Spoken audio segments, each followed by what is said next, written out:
मथुरा पर आक्रमण किया तो भगवान कृष्णा बलराम के साथ युद्ध के मैदान को छोड़कर चले गए और किसी को समझ नहीं आया कि भगवान कृष्ण ने ऐसा क्यों किया। तो भगवान कृष्ण के 6 प्रमुख ऐश्वर्य हैं। भगवान सबसे अधिक बलवान भी हैं। भगवान का यश सभी जगह फैला हुआ है। भगवान सबसे अधिक सुंदर भी हैं और उन 6 यशों में से भगवान का एक यश है, भगवान सबसे बड़े वैरागी भी हैं। भगवान ने जब इस लीला के थ्रू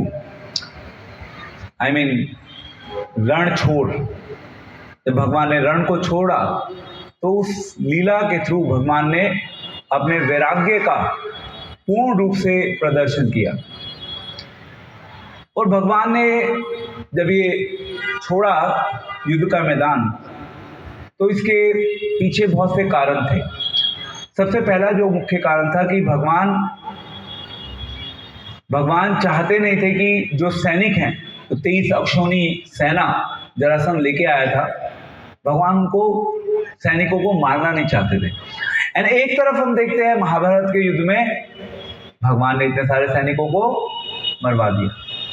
तो भगवान कृष्ण इस प्रकार से अलग अलग स्तर पे अपनी अपनी लीलाओं को परफॉर्म करते हैं। तो जो भगवान के भक्त होते हैं, भगवान के भक्त उन लीलाओं से प्रेरित होकर भगवान की उपासना करते हैं। और जो संसार के लोग होते हैं, संसार के लोग जब देखते हैं कि भगवान इस प्रकार से लीलाएं करते हैं तो संसार के लोगों को भगवान के अस्तित्व के ऊपर संदेह हो जाता है। तो अलग अलग कैटेगरी के लोग हैं संसार में। अब अगर हम अलग अलग कैटेगरी के लोगों की बात करें तो एक कैटेगरी वो है, जैसे आकाश को आप देख रहे हैं, तो आकाश को जब आपने देखा तो आपको लगा कि सिंपल साधारण आकाश है, इसके अलावा और कुछ नहीं है। ये एक दृष्टिकोण हो गया आकाश को देखने का। दूसरा दृष्टिकोण जिसमें आपने आकाश को देखा और आकाश को देखकर आपको इस चीज का अनुभव हुआ कि ये जो आकाश है, ये आकाश तो भगवान की ही शक्ति है, भगवान की शक्ति है, इसीलिए आकाश हमारे ऊपर है, ऊपर से नीचे नहीं गिरा, क्योंकि भगवान अपनी शक्ति को अपने वश में रखते हैं, भगवान कंट्रोल करके रखते हैं। और हमें पता चला कि भगवान है। नेक्स्ट लेवल हो गया, एक स्तर पे किसी को कुछ नहीं पता भगवान के बारे में, दूसरे स्तर में हमें पता चल गया कि भगवान है। इससे ऊपर क्या होगा आगे? Any guess? हमें पता चल चुका है भगवान है, व्हाट इज नेक्स्ट? हमारा भगवान के साथ संबंध है ना? हम सभी का भगवान के साथ संबंध है। नेक्स्ट, जब हमें ये पता चला कि हमारा भगवान के साथ संबंध है तो हम उस संबंध को रिवाइव करने के लिए कुछ क्रिया करते हैं, कुछ टेंजिबल एक्शन परफॉर्म करते हैं अपनी लाइफ में, जिससे कि हमारा वो जो संबंध है भगवान के साथ, हम उस संबंध का अनुभव कर सकें। दूसरे शब्दों में, हम भगवान के साथ कुछ आदान प्रदान कर सकें। संबंध जिसके साथ होता है उसी के साथ हमारा आदान प्रदान होता है। यदि हमारा भगवान के साथ संबंध होगा तो हम भगवान के साथ आदान प्रदान करना शुरू कर देंगे, एक्सचेंज। इस संसार में भी जितने भी संबंध होते हैं, उन संबंधों का आधार होता है आदान प्रदान, लेना देना, सरल शब्दों में सेवा करना। हम सब एक दूसरे की सेवा करने में व्यस्त रहते हैं। तो जब हम भगवान के साथ आदान प्रदान करना शुरू करते हैं, फिर हमारी भगवान के प्रति भावनाएं जो हैं, भावनाएं विकसित होना शुरू हो जाती हैं। और जब हमारी भगवान से भावनाएं जुड़ जाती हैं तो फिर भगवान की खुशी में ही हमारी खुशी होती है और भगवान के दुख में ही हमारा दुख होता है, क्योंकि हमारा भगवान से संबंध बन चुका है। जैसे इस संसार में हमारा जब लोगों के साथ संबंध बन जाता है तो उस व्यक्ति की खुशी में हमारी खुशी होती है, उसके दुख में हमारा दुख होता है। तो इसी प्रकार से जब हमारा भगवान के साथ संबंध बन जाता है तो भगवान जब खुश होते हैं तो हम खुश होते हैं, भगवान जब दुखी होते हैं तो हम दुखी होते हैं। और भगवान जितनी भी लीलाएं करते हैं, चाहे भगवान ने वृंदावन में लीला करी, चाहे द्वारका में लीला करी, भगवान सभी लीलाओं के थ्रू अल्टीमेटली अपने भक्तों को खुश करना चाहते हैं। भगवान तो खुश होते ही हैं उन लीलाओं से, भगवान अपने भक्तों को भी खुश करना चाहते हैं। तो इस प्रकार से भगवान ने जब ये रण छोड़ युद्ध के मैदान को छोड़ा तो भगवान ने अपने वैराग्य का प्रदर्शन किया और जरासंध ने पीछा किया कृष्ण एंड बलराम का। भाग रहे थे कृष्ण एंड बलराम, तो जरासंध को लग रहा था कि कृष्ण तो कायर है, कृष्ण कायर हैं, इसलिए कृष्ण ने युद्ध का मैदान छोड़ दिया। बट रियलिटी ये नहीं थी, उसके पीछे दो मुख्य कारण थे, इनफैक्ट तीन। एक मुख्य कारण ये था कि भगवान नहीं चाहते थे सैनिकों को मारना। दूसरा कारण ये था कि भगवान का एक प्लान था, भगवान रुक्मणी से विवाह करना चाहते थे, क्योंकि रुक्मणी चाहती थी, रुक्मणी की इच्छा थी कि रुक्मणी भगवान के साथ विवाह करे। अब माइंड में प्रश्न उठता है कि रुक्मणी ने कभी भगवान को पहले कभी देखा नहीं था, तो रुक्मणी को भगवान के बारे में कैसे पता चला? तो एक राजा थे भीष्मक, उनके 5 पुत्र थे, 5 सन एंड 1 डॉटर। तो 5 पुत्र जो थे उनमें से एक था रुक्मी और दूसरी तरफ थी रुक्मणी। भीष्मक के 5 पुत्र एंड 1 डॉटर। तो जब भी वहां पर उनके महल में अलग अलग देशों से, अलग अलग प्रांतों से राजा मिलने के लिए आते थे भीष्मक महाराज से, तो उस समय चर्चा होती थी कृष्ण के बारे में।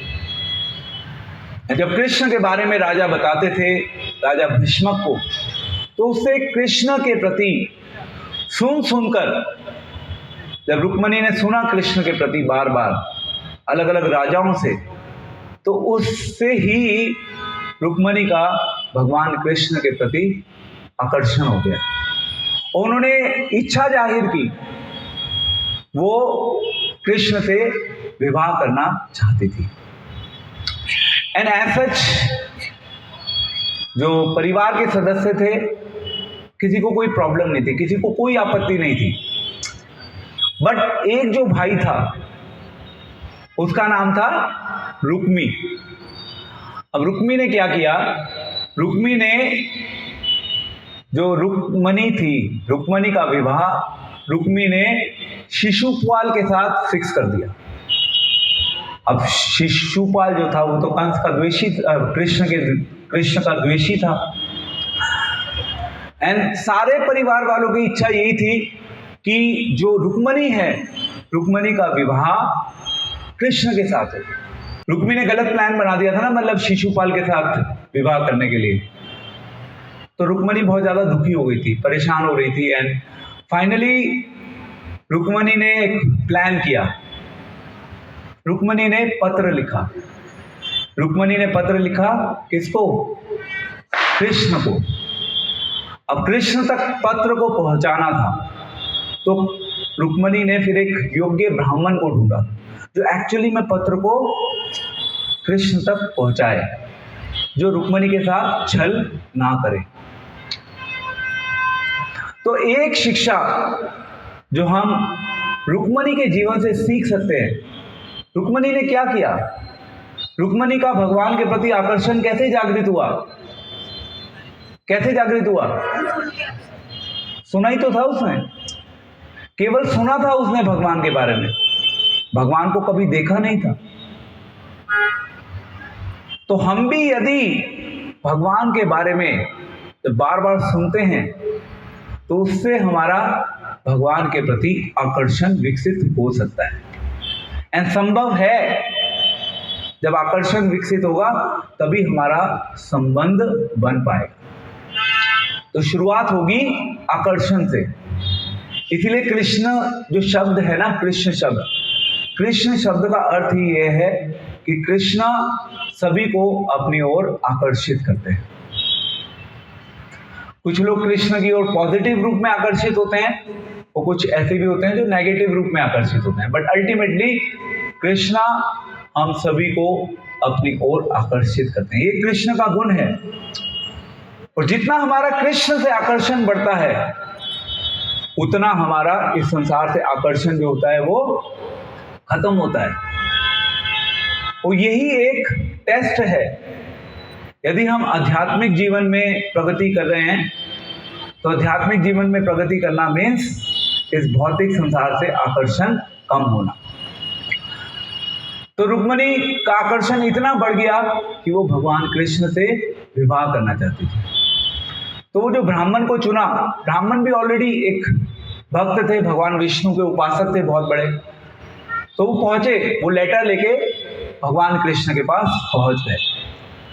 तो जब ब्राह्मण भगवान कृष्ण के पास पहुंचे तो एज यूजुअल भगवान जब भी कोई आता है भगवान उसका हमेशा आदर सत्कार करते हैं। ब्राह्मण का आदर सत्कार किया भगवान ने। आई मीन टू से एक दृष्टिकोण से देखा जाए तो भगवान को एज सच नियमों का पालन करने की कोई आवश्यकता नहीं, क्योंकि भगवान तो सर्वश्रेष्ठ है, भगवान से बड़ा कोई नहीं है। तो भगवान को ऐसे नियमों का पालन करने की कोई आवश्यकता नहीं है। तो माइंड में प्रश्न आता है कि भगवान को नियमों का पालन करने की आवश्यकता क्यों नहीं है? क्योंकि प्रकृति के 3 गुण हैं। प्रकृति के 3 गुण मीन्स सतोगुण, रजोगुण एंड तमोगुण। और इन तीनों गुणों में मतलब जनरली अगर हम इस संसार की बात करें तो इन तीनों गुणों में से जो तमोगुण है, तमोगुण की प्रधानता है। एंड भगवान कृष्णा प्रकृति के तीनों गुणों से बिल्कुल परे है। जो प्रकृति के तीनों गुणों में फंसा रहता है यानी कि वो इस संसार में बंधा रहता है, परंतु भगवान क्योंकि प्रकृति के तीनों गुणों से बिल्कुल फ्री हैं तो भगवान को ऐसे नियमों का पालन करने की कोई आवश्यकता नहीं है। बट फिर भी भगवान जन कल्याण के लिए, जन सामान्य के सामने उदाहरण प्रस्तुत करने के लिए भगवान कृष्णा नियमों का पालन करते हैं। तो भगवान कृष्ण ने उस ब्राह्मण का प्रॉपर विधि के साथ स्वागत किया, सत्कार किया एंड अपना स्थान दे दिया भगवान ने।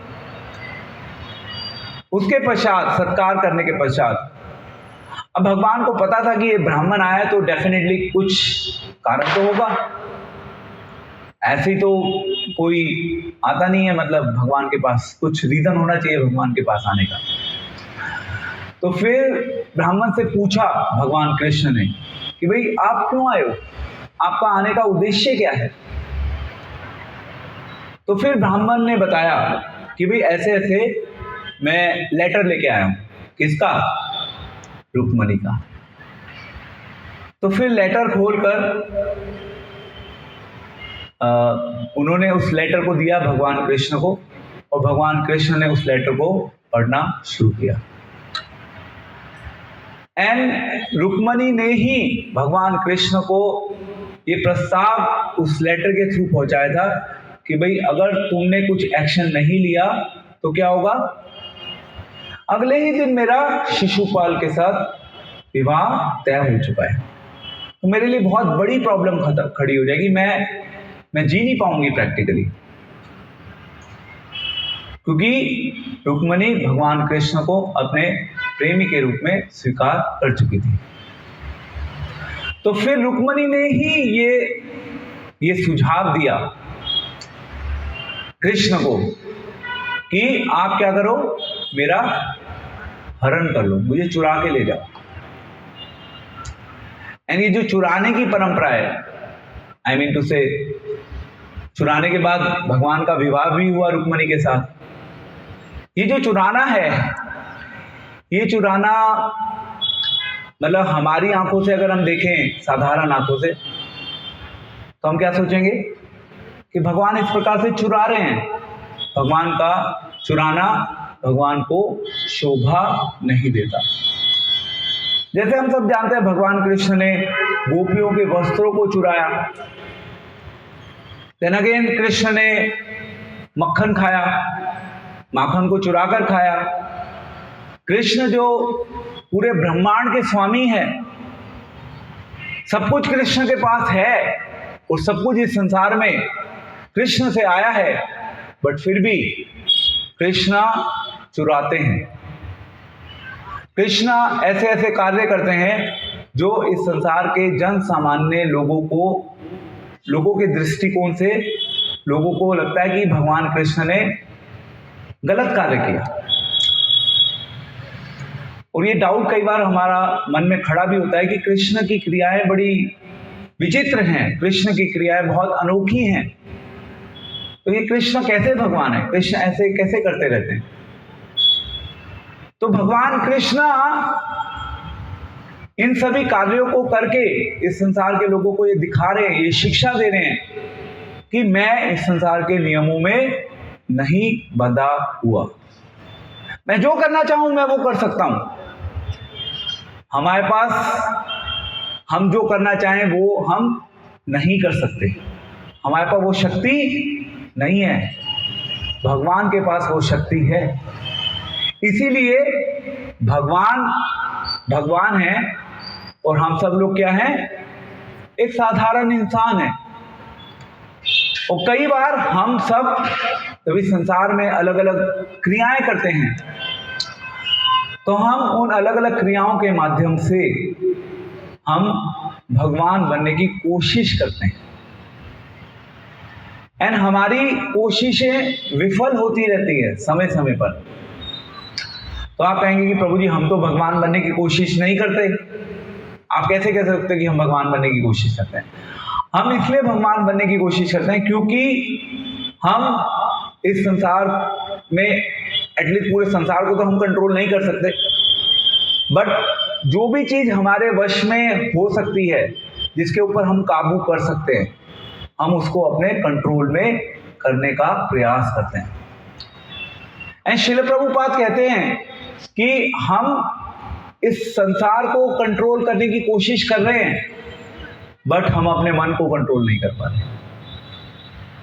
कितनी बड़ी विडंबना है, जो हमारे शरीर में ही प्रोग्राम माइंड के रूप में फिट है, हम उसको ही कंट्रोल में नहीं कर पा रहे और हम इस संसार को कंट्रोल करने की बात कर रहे हैं। तो कंट्रोलिंग टेंडेंसी और दूसरा है इंजॉइंग टेंडेंसी, इस संसार को भोगने की प्रवृत्ति। ये जो दो प्रवृत्तियां हैं, क्योंकि ये दो प्रवृत्तियां हमारे अंदर कूट कूट कर भरी हुई हैं, इसीलिए हम सब लोग अल्टीमेटली किसी ना किसी रूप में, कोई छोटा भगवान बनने की कोशिश कर रहा है, कोई थोड़ा बड़ा भगवान बनने की कोशिश कर रहा है, कोई थोड़ा बड़ा भगवान बनने की कोशिश कर रहा है। अल्टीमेटली हम सब यही प्रयास कर रहे हैं कि हम इस संसार में भगवान कैसे बन सक पाए। ये हमारे जीवन का प्रयास है, एंड हमारे प्रयास अल्टीमेटली विफल हो रहे हैं, हम सफल नहीं हो रहे, क्योंकि भगवान तो केवल एक ही हो सकता है। अब आप कहेंगे प्रभु जी क्या हम इंजॉयमेंट बंद कर देंगे अपनी लाइफ से? Life is mean for enjoyment, and enjoyment को तो हम खत्म नहीं कर सकते, नष्ट नहीं कर सकते, तो क्या किया जाए? तो भगवान कृष्णा उसके लिए भी हमें प्रपोजल देते हैं। भगवान कृष्ण कहते हैं कि अगर तुम्हें एंजॉय करना है तो कैसे एंजॉय करो? कैसे एंजॉय करो? मेरे साथ एंजॉय करो ना। भगवान कृष्ण ये सुझाव, ये प्रस्ताव हमें दे रहे हैं कि अगर तुम्हें एंजॉय करना है तो मेरे साथ करो, इस संसार में एंजॉय मत करो। इस संसार का एंजॉयमेंट बंधन का कारण बनेगा, भगवान के साथ एंजॉयमेंट मुक्ति की ओर हमें लेके जाएगा। तो अल्टीमेटली हम सभी को इस संसार से मुक्त होना है, और मुक्त होने के लिए हमें भगवान कृष्ण के साथ एंजॉय करना सीखना होगा। जैसे अभी ये कार्यक्रम हो रहा है, तो इस कार्यक्रम में आप लोग एंजॉय कर रहे हैं नहीं कर रहे? कर रहे हैं नहीं कर रहे? आई मीन टू से, हम कोई भी कार्यक्रम करते हैं तो इनफैक्ट नॉट जस्ट कार्यक्रम, हम अपनी लाइफ में कोई भी क्रिया करते हैं, कोई भी एक्शन जब हम परफॉर्म करते हैं, तो उस एक्शन का इन ए वे देखा जाए तो जो लक्ष्य होता है, वो लक्ष्य यही होता है कि हम अल्टीमेटली एंजॉय कर पाए। And there is a saying that जब कंपनी में जॉब करते हैं तो कंपनी में एक सीईओ होता है, चीफ एग्जीक्यूटिव ऑफिसर। तो हम कहते हैं Krishna is also a CEO, भगवान कृष्ण भी सीईओ हैं। That means Krishna is a chief enjoyment officer, भगवान कृष्ण भी सीईओ हैं। अब क्योंकि वो चीफ हैं, हेड हैं, एक कंपनी में जब सीईओ होता है तो कंपनी में जितने भी एम्प्लॉइज कार्य करते हैं उन एम्प्लॉइज का लक्ष्य क्या होता है, क्या what do they want to achieve ultimately. वो जो सीईओ है उनके सारे एक्शंस उस सीईओ को संतुष्ट करने के लिए फोकस होते हैं। तो क्योंकि कृष्णा चीफ एंजॉयमेंट ऑफिसर हैं, हमारी लाइफ के भी सारे एक्शंस भगवान कृष्ण को एंजॉय देने के लिए होने चाहिए। हमारे सारे प्रयास भगवान कृष्ण की प्रसन्नता के लिए होने चाहिए। आई वाज जस्ट लाइक आज मैं जब चैंटिंग कर रहा था हरे कृष्ण महामंत्र, और बहुत समय पहले एक डिवोटी से मेरी डिस्कशन हुई थी, तो मैं उनके साथ कहीं जाता था तो वो मैं माला लेके माला करना शुरू कर देता था। तो उन्होंने बोला कि हम भगवान को हम सब प्रार्थना करते हैं ना, हरे कृष्ण महामंत्र क्या है, हरे कृष्ण महामंत्र प्रार्थना है। तो क्या हम जब हरे कृष्ण महामंत्र जप नहीं करते तब हम प्रार्थना नहीं करते? क्या तब हम प्रार्थना कर सकते हैं, नहीं कर सकते? यस, कर सकते हैं, नहीं कर सकते? हम हमेशा प्रार्थना कर सकते हैं, हम हर क्षण प्रार्थना कर सकते हैं। हरे कृष्ण महामंत्र क्या है? हरे कृष्ण महामंत्र वो साधन है, वो मेथड है जिसके थ्रू हम अपने माइंड को हर क्षण प्रार्थना करने के लिए ट्रेंड कर सकते हैं, प्रशिक्षित करते हैं हम हरे कृष्ण महामंत्र से। इसीलिए श्रील प्रभुपाद ने बोला 16 rounds on the beads and innumerable rounds of the beads. जिसका मतलब ही ये है कि हम 16 माला करें, फिर धीरे धीरे धीरे 16 माला इतने एक्सपर्ट तरीके से करना सीख जाए कि हम हर क्षण अपने जीवन में प्रार्थना कर पाए। और यदि हमने ये प्रार्थना करने की कला सीख ली तो फिर हमारा जीवन परफेक्ट हो गया। तो भक्ति जो है ना, वो भक्ति को आप टाइम फैक्टर से डिफाइन नहीं कर सकते। आप ये नहीं कह सकते कि मैंने 15 मिनट भक्ति करी हो गया। भक्ति की कोई लिमिट नहीं है। भक्ति आप 1 घंटा कर लें तो आप सोचें हो गया, नहीं। 2 घंटा कर लिया, हो गया, नहीं हुआ। क्योंकि गीता में कृष्ण कह रहे हैं सततम कीर्तयन्तो मां यतन्तश्च दृढ़व्रता। हमेशा मेरे भक्त क्या करते हैं? मेरा कीर्तन करते हैं। अब कीर्तन करना एक दृष्टिकोण से क्या है? कीर्तन होके हम सब मिलकर अभी हरिनाम संकीर्तन करेंगे, वो भी कीर्तन है। हम माला पर जप करेंगे, वो भी कीर्तन है। मैं अभी प्रवचन कर रहा हूं, वो भी कीर्तन है। एक दृष्टिकोण से देखा जाए, आप प्रसाद लेंगे अभी, वो भी कीर्तन है। भगवान को दीप ऑफर करेंगे, वो भी कीर्तन है।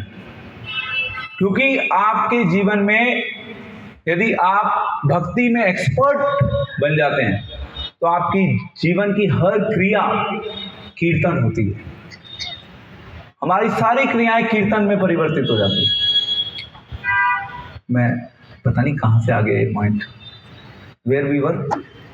ओके, तो आई थिंक रुक्मणी ने लेटर लिखा था, भगवान कृष्ण ने लेटर को पढ़ा था। उसके बाद रुक्मणी ने भगवान कृष्ण को कहा था कि मेरा हरण करो। तो भगवान कृष्ण चुरा भी रहे हैं, हरण कर रहे हैं, गोपियों के वस्त्र ले रहे हैं। अब ये सब लीलाएं भगवान के सर पे एक दृष्टिकोण से देखा जाए तो शोभा नहीं देती भगवान को, बट फिर भी इन्हीं लीलाओं के थ्रू जिनके हृदय में भक्ति होती है वो भगवान की ओर और अधिक खींचते चले जाते हैं। उनका भगवान से आकर्षण और अधिक बढ़ जाता है उन लीलाओं के माध्यम से। उसके लिए आधार क्या होता है? उसके लिए आधार होता है भक्ति। क्योंकि जिसके पास अनलिमिटेड है, भगवान कृष्ण के पास अनलिमिटेड है, जिसके पास अनलिमिटेड है वो लिमिटेड चीजों को चुराने का प्रयास कर रहा है। Very strange. Krishna doesn't need it, but still Krishna is doing it. क्योंकि कृष्णा अपने भक्तों के साथ अलग अलग रसों में आदान प्रदान करते हैं।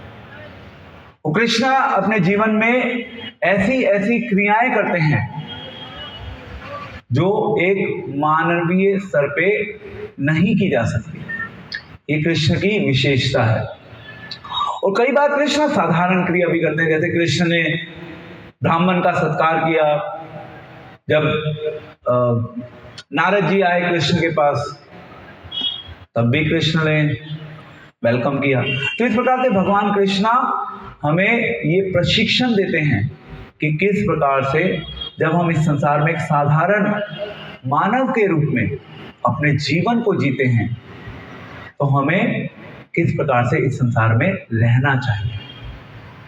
तो जरासंध को लग रहा था कि भगवान कृष्णा एक साधारण मनुष्य हैं।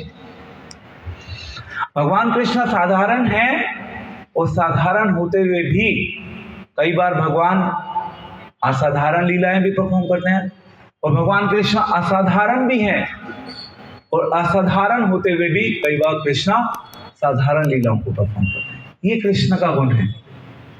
और इस गुण से प्रभावित होकर हम सब कृष्ण को अपनी ओर खींच सकते हैं, कृष्ण को अपनी ओर आकर्षित कर सकते हैं।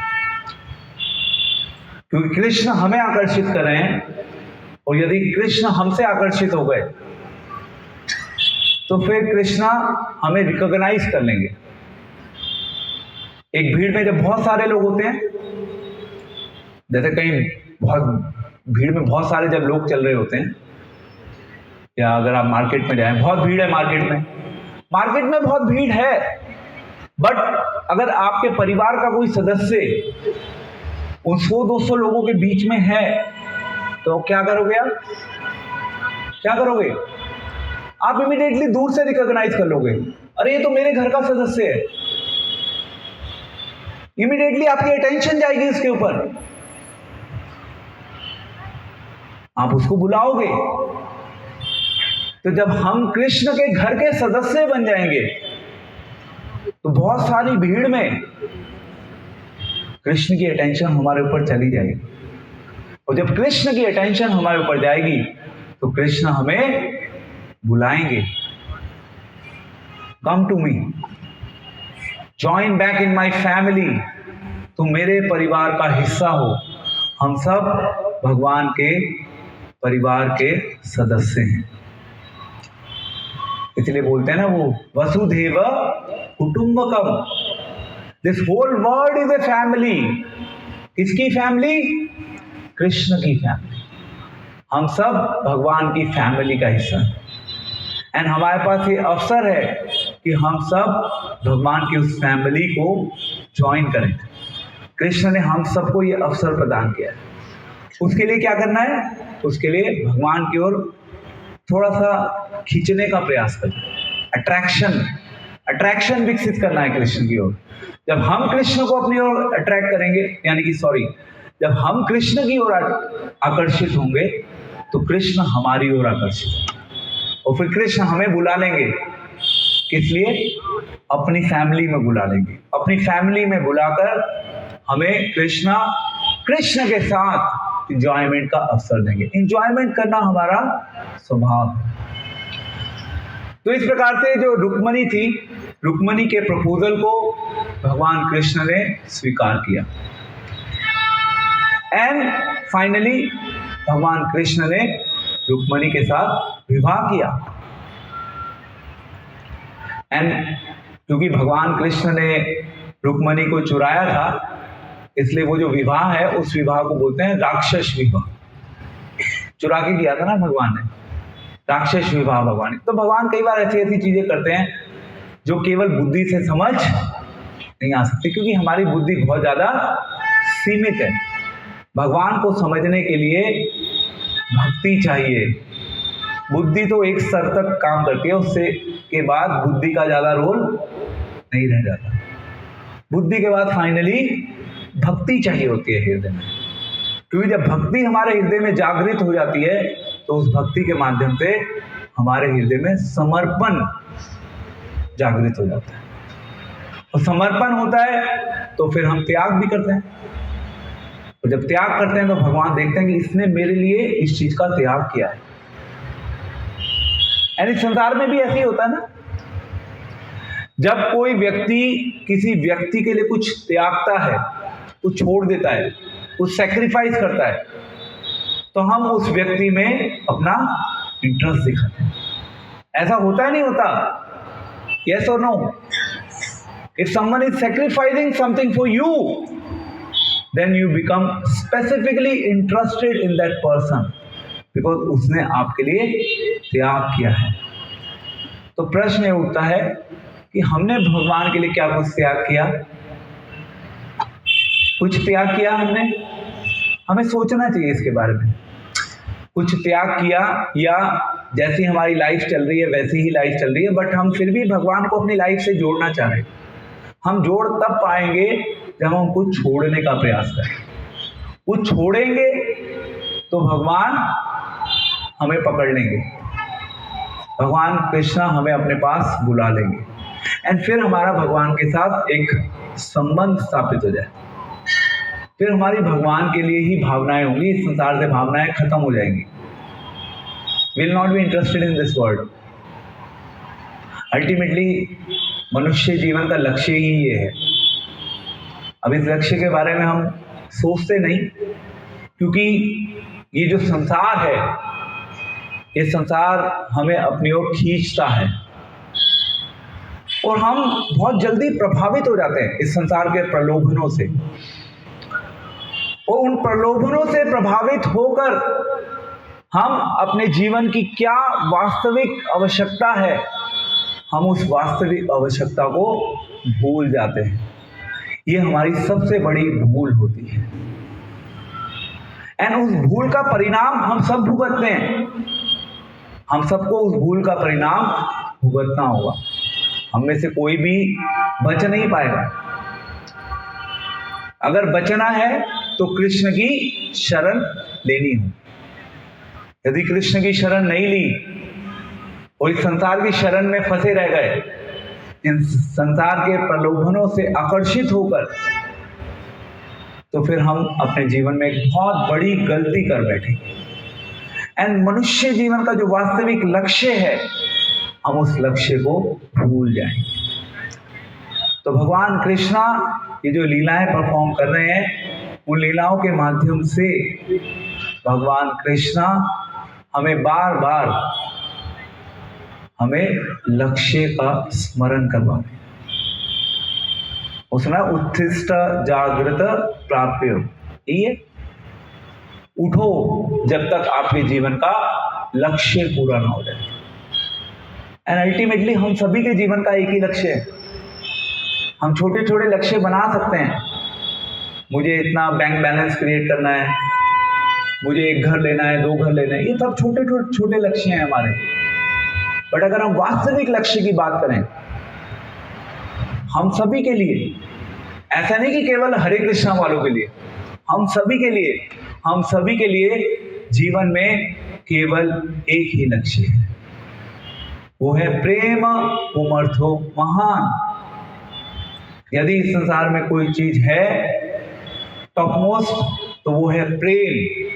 और यदि कोई वस्तु इस संसार में प्रेम के योग्य है, तो वो है कृष्णा।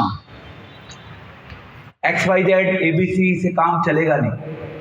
अल्टीमेटली प्रेम के योग्य यदि कोई वस्तु है तो वो कृष्ण है।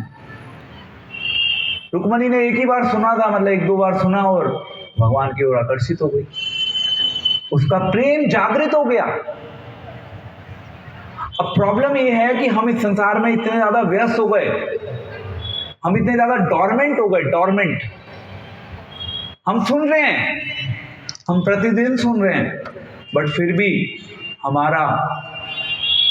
हमारे हृदय में भगवान के प्रति प्रेम विकसित नहीं हो पा रहा। ये कलयुग की सबसे बड़ी इन ए वे एक कलयुग का डिफेक्ट है। कलयुग ने एक तो हमें व्यस्त कर दिया, तो दूसरी ओर हम व्यस्त होकर कृष्ण से अपने कनेक्शन को भूल गए। हम सबका कृष्ण के साथ कनेक्शन था, तो फिर कृष्ण ने क्या किया? कृष्ण ने क्या किया कोई बताएगा? हम तो भूल गए, पर कृष्ण हमें ऐसे छोड़ते नहीं है। कृष्ण किसी को नहीं छोड़ना चाहते, तो कृष्ण ने क्या किया? बेस्ट गिफ्ट कृष्ण ने क्या दिया हम सबको? क्या दिया? समझ आया आपको क्वेश्चन? हम सब ने कृष्ण को भुला दिया, बट कृष्ण ने हमें कभी नहीं भुलाया। वो कृष्ण हमेशा वेट कर रहे हैं। कृष्ण ने हमें कभी नहीं भुलाया। कृष्ण ने हमें फिर भी अवसर प्रदान किया। कैसे दिया वो अवसर? फर्स्ट लेवल पे मनुष्य जीवन दे दिया। नेक्स्ट, हरि नाम दे दिया। हरि नाम दे दिया ना कृष्ण ने। कृष्ण तो चले गए अपने धाम, कृष्ण अपने धाम चले गए, बट कृष्ण हम सबके लिए अपना नाम छोड़ गए। कृष्ण ने हमें नाम दे दिया, और जिसने नाम की शरण ली, जिसने नाम प्रभु का आश्रय लिया, कृष्ण उसको बुला लेंगे। तो ये कृष्ण का एक सबसे बड़ा गुण है। कृष्णा दया के वश में आकर जीवों को नहीं भूलते, और हमारा सबसे बड़ा अवगुण है कि हम इस भौतिक संसार में इतने ज्यादा खो जाते हैं कि हम कृष्ण को हमेशा भूलने का प्रयास करते हैं, बट कृष्ण कभी नहीं भूलते। एंड इसलिए कृष्ण ने नाम दे दिया, कृष्ण ने अपना ज्ञान दे दिया, कृष्ण ने भक्तों का संग दे दिया, जिससे कि हम दोबारा से उठ सके। हम भूल सकते हैं कृष्ण को, कृष्ण हमें कभी नहीं भूलते। ये कृष्ण की महानता है। एंड कृष्ण ने ये जो लीलाएं की हैं, कृष्ण ने ये लीलाएं इसीलिए की हैं जिससे कि हम कभी कृष्ण को ना भूलें।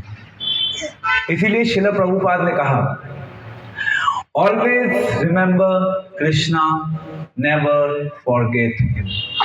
दिस इज वन स्टेटमेंट जो मुझे बहुत ज्यादा प्रभावित करती है। एक स्टेटमेंट में सदैव कृष्ण का स्मरण करो, कृष्ण को कभी मत भूलो। इस एक स्टेटमेंट में पूरी भक्ति जो है, जो हम सब लोग कर रहे हैं, उसका पूरा निचोड़ इस एक स्टेटमेंट में है। सदैव कृष्ण का स्मरण करो, कभी उन्हें मत भूलो। Always remember Krishna, never forget him. तो प्रार्थना करना, हरे कृष्णा महामंत्र का जप करना, हरि नाम संकीर्तन में भाग लेना, प्रसाद ग्रहण करना, प्रवचन सुनना, भगवान को दीप ऑफर करना, अल्टीमेटली हम सबको इन सब क्रियाओं को करके, अभी वी वर टॉकिंग, तो एक होती है एक्सटर्नल कृष्णा कॉन्शियसनेस, बाह्य कृष्णा कॉन्शियसनेस मीन्स हरे कृष्णा वाले तिलक लगाते हैं, ये वाली माला नहीं, दूसरे वाली माला, जप माला होती है उनके गले में, हरे कृष्णा वालों के कंठी होती है। इससे जनरली हरे कृष्णा वालों की पहचान होती है। ये एक्सटर्नल कृष्णा कॉन्शियसनेस है। हरे कृष्णा महामंत्र भी वो जप करते हैं हरे कृष्णा वाले, ये एक्सटर्नल है। बट इस एक्सटर्नल के अलावा एक इंटरनल भी है। अल्टीमेटली जितना भी हम एक्सटर्नल स्तर पे कृष्ण भावनामृत का प्रयास कर रहे हैं, कृष्ण भावनामृत को पालन करने का अपने जीवन में प्रयास कर रहे हैं, एक्सटर्नल के थ्रू इंटरनल जाना है, क्योंकि हम सबकी इंटरनल जर्नी है कृष्ण भाव, और सबकी जर्नी, इंटरेस्टिंग बात यह है कि हम सबकी जर्नी व्यक्तिगत है, सबकी जर्नी व्यक्तिगत है।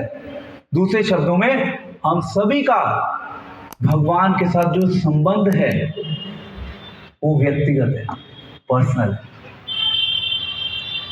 और जिसने उस व्यक्तिगत संबंध को एक्सपीरियंस करना शुरू कर दिया, उसने इस संसार में सबसे बड़ी सफलता प्राप्त की।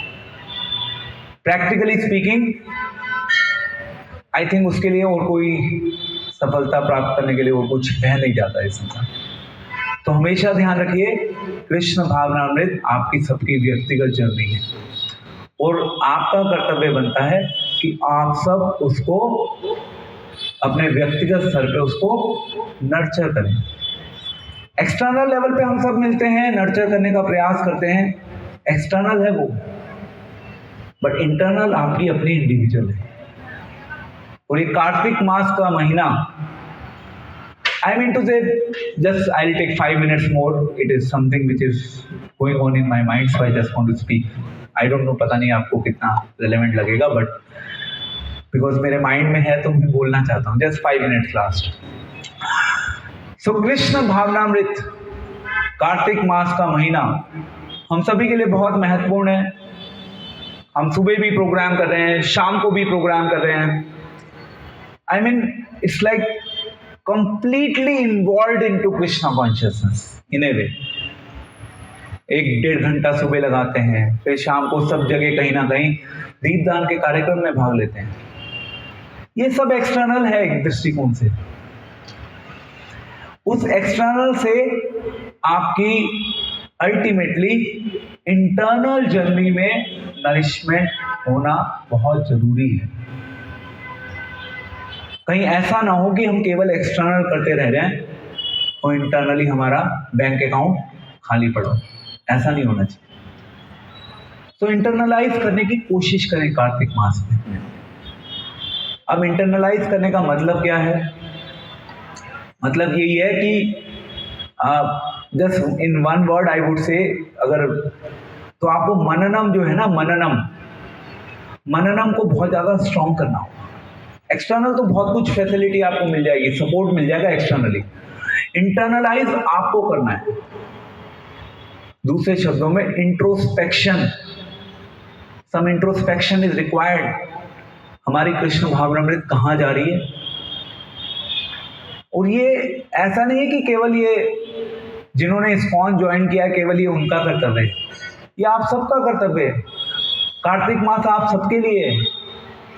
कृष्ण आप सबके हैं। कृष्ण आप सबको बुला रहे हैं। ऐसा नहीं कि केवल हरे कृष्णा वालों को बुला रहे हैं, कृष्ण हम सबको बुला रहे हैं। कृष्ण हम सभी का इंतजार कर रहे हैं। अब ये हमारा व्यक्तिगत कर्तव्य है कि हम कृष्ण की उस कॉल को सुने और कृष्ण की ओर भागना शुरू कर दें। रुक्मिणी ने भी कृष्ण की कॉल को सुना इन ए वे, एंड वो कृष्ण की ओर उसने भागना शुरू कर दिया। तो we should also make an endeavour to run after Krishna. Krishna ने तो युद्ध का मैदान छोड़ा था, हम भी कुछ छोड़ सकते हैं। कभी कृष्ण युद्ध का मैदान छोड़ते हैं और कभी कृष्ण युद्ध करवाते हैं। ये कृष्ण की एक कॉन्ट्रास्ट पर्सनैलिटी है। कृष्ण कभी कभी हमें कंफ्यूज कर सकते हैं, एंड कंफ्यूजन से भी हम कृष्ण की ओर आकर्षित हो सकते हैं। Confusion also attracts at times. Thank you very much. I don't know what I spoke, but it just पता नहीं रुक्मणी से कितना कनेक्शन है, I don't know, but yes the idea is कि कृष्ण जब भागना चाहे तो भाग सकते हैं, कृष्ण आना चाहे युद्ध करने के लिए तो आ सकते हैं। कृष्ण पूर्ण रूप से स्वतंत्र हैं। हम पूर्ण रूप से क्या हैं? हम क्या हैं? हम सब परतंत्र हैं। कृष्ण स्वतंत्र हैं, हम परतंत्र हैं। यस, कृष्ण यदि चाहें तो कृष्ण हमें स्वतंत्रता दे सकते हैं। कृष्ण स्वतंत्रता हम कब देंगे? जब हम कृष्ण की शरण ग्रहण करेंगे। अगर शरण ग्रहण नहीं करेंगे तो हम परतंत्र होकर इस संसार में स्वतंत्र बनने का प्रयास करेंगे। श्रील प्रभुपाद की। हरे कृष्णा कृष्ण कृष्ण हरे हरे, हरे राम राम राम हरे हरे। कोई पूछ